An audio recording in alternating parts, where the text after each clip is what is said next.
Hai para Interisti, selamat datang di channel Interis. Kami akan selalu memberikan informasi terbaru tentang klub kesayangan kita, Inter Milan.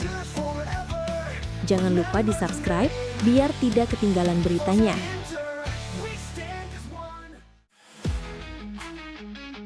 Sudah 1,5 tahun berlalu sejak Inter Milan terakhir kali mengangkat trofi, tepatnya saat meraih Scudetto bintang kedua. Kini, Nerazzurri kembali dihadapkan pada peluang emas untuk kembali merasakan podium juara melalui Piala Super Italia. Namun, jalan menuju trofi tersebut tak akan mudah. Inter harus membuka langkah dengan menyingkirkan Bologna, lawan yang menyimpan memori pahit bagi publik Nerazzurri. Seperti diingatkan Il Giornale, Bologna adalah simbol luka lama. Laga tunda pada 2022 menjadi salah satu titik balik paling menyakitkan dalam sejarah modern Inter. Kekalahan dramatis pada 20 April yang diwarnai protes Simone Inzaghi soal lemparan ke dalam memberi jalan bagi Napoli menyamai Inter di puncak klasemen. Kekalahan itu disebut sebagai awal runtuhnya musim. Dua gelar Scudetto yang lepas terasa semakin menyakitkan, terlepas dari cedera dan performa rival. Karena itu, duel melawan Bologna bukan sekadar semifinal. Bagi Christian Cifu, ini adalah ujian mental dan simbol kebangkitan. Mengamankan tiket ke final Piala Super bisa menjadi suntikan kepercayaan diri yang krusial.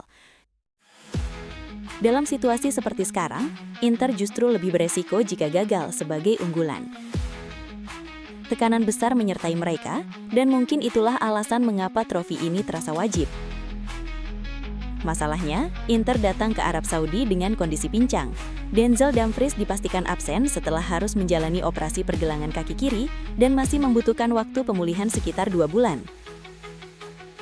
Untuk sementara, Cifu hanya bisa mengandalkan Luis Henrique dan Carlos Augusto di sisi kanan, sebuah solusi darurat yang jauh dari ideal. Situasi ini menjadi dilema tersendiri bagi sang pelatih, sembari menunggu dibukanya jendela transfer Januari. Piala Super kini bukan hanya soal prestis. Bagi Inter dan Cifu, ini adalah soal harga diri, momentum dan kebutuhan untuk kembali menang.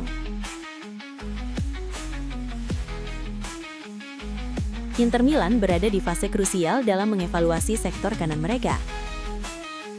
Absennya Denzel Dumfries akibat operasi membuat pelatih Christian Cifu tak punya banyak opsi, dan situasi ini otomatis menyeret nama Luis Henrique kembali ke pusat perhatian.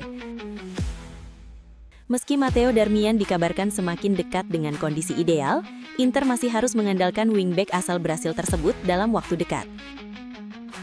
Cifu pun secara tidak langsung mengonfirmasi bahwa Henrique akan terus dipertahankan, setidaknya untuk saat ini. Menurut La Gazzetta dello Sport, semifinal Piala Super Italia akan menjadi momen persimpangan bagi Luis Henrique. Pemain yang didatangkan dari Marseille itu memang sempat menuai pujian, termasuk dari Cesc Fabregas, dan tampil cukup baik saat melawan Como dengan 1 assist. Namun, secara keseluruhan, performanya belum mendekati level yang pernah membuat Roberto De Zerbi jatuh hati. Rencana awal Inter sebenarnya sederhana, memadukan Luis Henrique dengan pemain inti agar ia bisa beradaptasi perlahan, dan hanya tampil sebagai rotasi. Namun, cedera panjang Dumfries mengubah segalanya dan memaksa manajemen mempertimbangkan opsi di bursa transfer untuk sektor sayap kanan. Cifu sendiri sempat bereksperimen. Carlos Augusto pernah dicoba di sisi berlawanan, sementara Andy Diouf juga sempat masuk dalam pertimbangan untuk dilatih di peran baru. Pada akhirnya, opsi paling minim resiko tetap mempertahankan Luis Henrique. Meski belum memberikan dampak signifikan, Henrique juga belum menjadi masalah besar. Dalam 5 penampilan beruntung, ia dinilai membantu fleksibilitas taktik, terutama saat Inter harus beralih ke formasi 5-4-1 di tengah pertandingan. Namun demikian, ekspektasi terhadapnya tetap tinggi. Inter masih menunggu kontribusi lebih dalam hal kualitas, kreativitas, dan keberanian dalam menyerang. Piala Super kini menjadi ajang pembuktian. Bagi Luis Henrique, ini bukan sekadar pertandingan besar, melainkan ujian penting, bertahan atau tersingkir dari rencana Inter ke depan.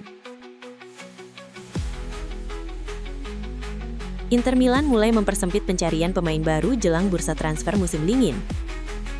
Absennya Denzel Dumfries yang harus menjalani operasi pergelangan kaki memaksa Nerazzurri mencari solusi yang tak hanya tepat secara teknis, tetapi juga masuk akal dari sisi finansial.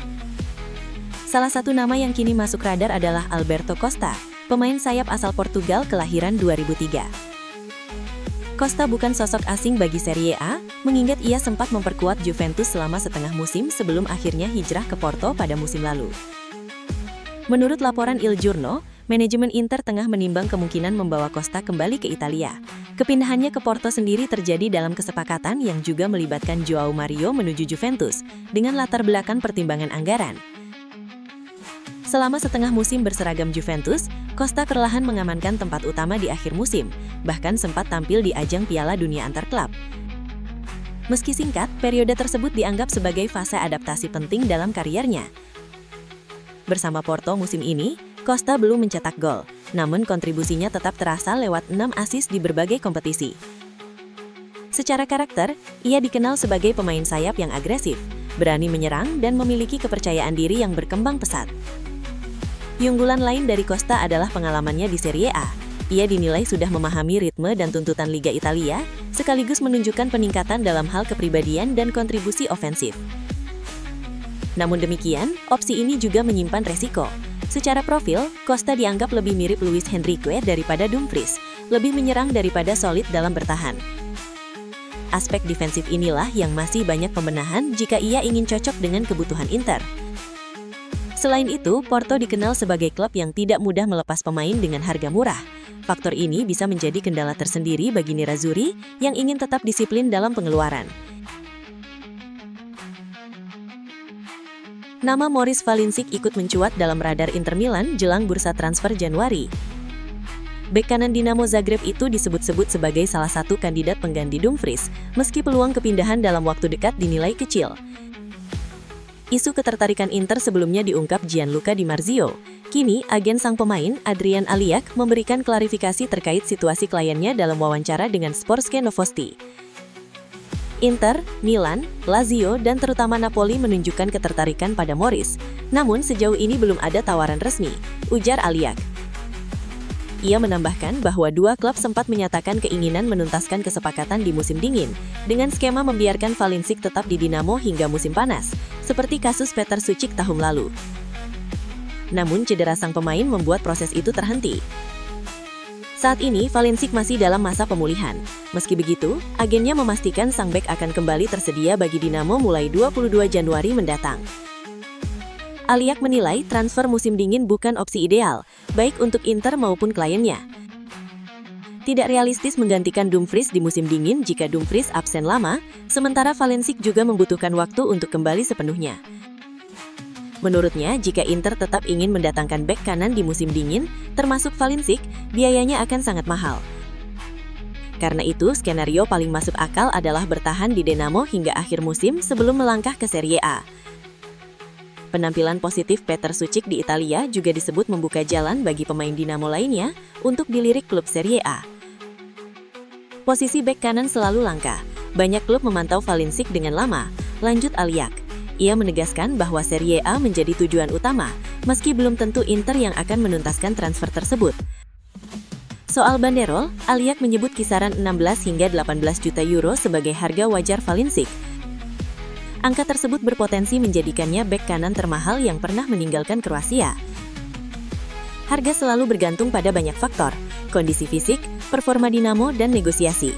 Tapi saya yakin angka itu bisa tercapai, pungkas Aliak. Inter Milan boleh jadi sedang menyaksikan lahirnya bintang baru dari sektor muda mereka. Mathias Mancuso, gelandang berdarah Itali-Uruguay, tampil luar biasa bersama tim Primavera dan kini menjadi sorotan utama berkat performa konsistennya. Pemain kelahiran 2007 itu menunjukkan dampak besar dari laga ke laga. Fleksibel, dinamis, dan memiliki kebebasan bergerak ke depan, Mancuso mampu bermain sebagai gelandang ofensif ataupun winger yang kualitasnya mencolok di berbagai area lapangan. Setelah sempat absen lama hampir satu musim akibat cedera, Mancuso kini kembali dalam kondisi terbaik.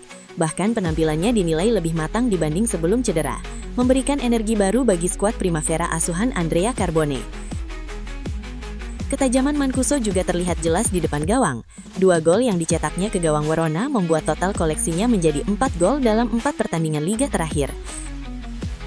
Menariknya, kontribusi Mancuso tak bergantung pada status starter atau cadangan. Masuk sejak menit awal atau dari bangku simpanan, intensitas dan kualitas permainannya tetap terjaga. Tak heran jika Carbone kerap melontarkan pujian terbuka atas sikap dan performa sang gelandang. Inter sejatinya sudah lama menaruh kepercayaan besar pada Mancuso. Kesempatan berlatih bersama tim utama dalam beberapa tahun terakhir, ditambah perpanjangan kontrak meski sempat bergelut dengan masalah fisik, menjadi bukti keyakinan klub terhadap potensinya. Kini Mancuso membayar kepercayaan tersebut dengan penampilan kelas atas. Target terdekatnya adalah membawa Inter Primavera melangkah sejauh mungkin di Liga dan UEFA Youth League. Dari sana, bukan tak mungkin pintu menuju debut bersama Inter U23 akan segera terbuka.